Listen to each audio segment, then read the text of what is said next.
Last week, Sony kicked off their PS5 reveal with an awesome announcement that Insomniac has secretly been working on a spin-off sequel of sorts, Spider-Man Miles Morales, and that it'll be available at launch along with the PS5. Even more awesome, it's been confirmed that Miles Morales is a standalone game. Now, Insomniac promises more details will be forthcoming, but until then, we all know one thing. A new Spider-Man game means new Spider-Man villains, and we're gonna use our deductive skills to figure out what baddies might be showing up. Hello, I'm Chris Killian, and these are some of the villains we want to see in Spider-Man Miles Morales.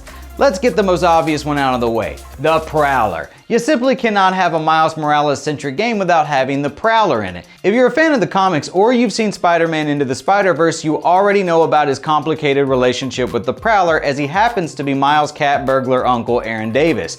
Generally speaking, Miles often shares the same rogues gallery as Peter Parker, and this includes the Prowler. Whereas the Prowler was always a second-tier villain for Peter, he's probably the closest to what one might consider to be Miles' arch-rival just because their connection is so deeply personal. Up next, we have Kangaroo. No worries if you've never heard of Kangaroo, because this one is a deep cut that stems all the way from Miles' first appearance as Spider-Man in Ultimate Fallout number 4. While Kangaroo is a D-level villain at best, he's also the first bad guy Miles squares up against in the comic books, and it would be awesome if the video game gave a nod to that encounter by including a brief cameo of the character early on in the game that Miles can take on and dispose of quickly. Someone else we could dispose of quickly is Kingpin. Kingpin was a huge part of Into the Spider-Verse, so a lot of people likely already associate Wilson Fisk with Miles Morales. Not to mention Spider-Man, Daredevil, the Punisher. It seems Kingpin is just a great all-around bad guy you can toss at anyone. If you remember, Kingpin is also the first boss fight Peter Parker has in the original game, and it ends with Fisk going to prison. Kingpin back on the street only for Miles to put him right back to jail would be a great side mission to embark on. Next up is Sandman. Have Sandman and Miles even gone toe-to-toe in the comics? No clue. Just kidding, of course they have. But Sandman felt like a huge omission in the original game considering how many of the other classic characters showed up. What better way to show off the awesome visual power of the PS5 than to feature an epic boss fight with Sandman, who gives Insomniac plenty of opportunities to wow gamers. Up next is Kraven the Hunter. To this day, very few villains have got as many great storylines from the comics as Kraven. Kraven's Last Hunt alone deserves to be its own movie, so it's still strange to me that he hasn't been represented on a big scale yet. However, that could all change soon, as Kraven would fit perfectly into a Miles Morales game, considering there would be not one, but 2 Spider-Men to hunt down. What about Mysterio? Recently, Quentin Beck had a big spotlight thrust upon him when the MCU cast Jake Gyllenhaal to play him in Spider-Man Far From Home. Utilizing him the same way as Far From Home did, Mysterio could be a mentor of sorts to the younger, less experienced Miles, while Peter warns Miles that Beck is bad news. This could lead to a big disagreement where Peter and Miles duke it out. Was Chameleon already in Marvel's Spider-Man? You can't be too sure, but officially, no. However, if you're trying to turn Peter and Miles against each other, what better way to do it than with a bad guy like Chameleon? Up next is the Green Goblin. While we got to see Norman Osborn in the original game, he had not yet become Peter's arch nemesis. In the comics, Norman Osborn, aka the Green Goblin, actually has a great deal to do with the creation of Miles, as he's the one responsible for recreating the genetically enhanced spider that bites Miles.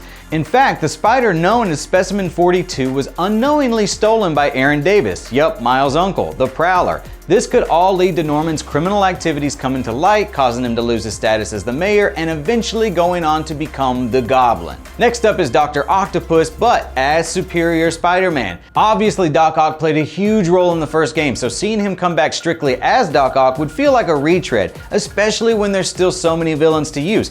But having him return to adapt some of the Superior Spider-Man storyline would be a fresh spin for the game, especially considering that storyline likely won't be adapted in live action for some time still.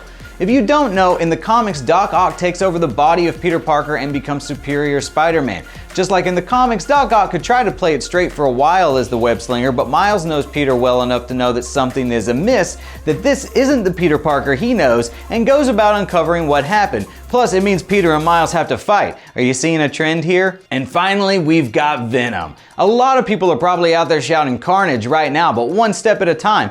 I, for one, would love for the Insomniac universe to have their own take on the Maximum Carnage storyline, but that can't happen without giving Venom and his symbiote a proper introduction first.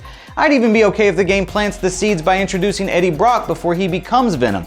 Peter could get his hands on the symbiote, becoming the black suit Spider-Man, slowly becoming aggressive to the point that Miles has to step up and stop Peter, convincing him to get rid of the symbiote. Thus it lands on Eddie Brock, and we have our villain for the third game. Can you tell I just want to see Peter Parker and Miles duke it out for any reason whatsoever? It's important to remember that in the Ultimate Universe, the Venom suit isn't an alien symbiote, but a strength-enhancing medical device created by Peter's parents and Eddie Brock. So it's actually a piece of tech that has a tendency to fall into the wrong hands, which Miles learns all about in the Venom War storyline. That's our picks for the villains we're hoping will make an appearance in Spider-Man Miles Morales. Who are some villains you want to see in the new game when it hits shelves later this year? Tell me in the comments or shoot me a message on Twitter at Chris Killian or on Instagram at CK Comedy. Remember to have some fun since there's no right or wrong answers here. Well, unless you want to see Screwball come back, that is a wrong answer. And thanks for watching.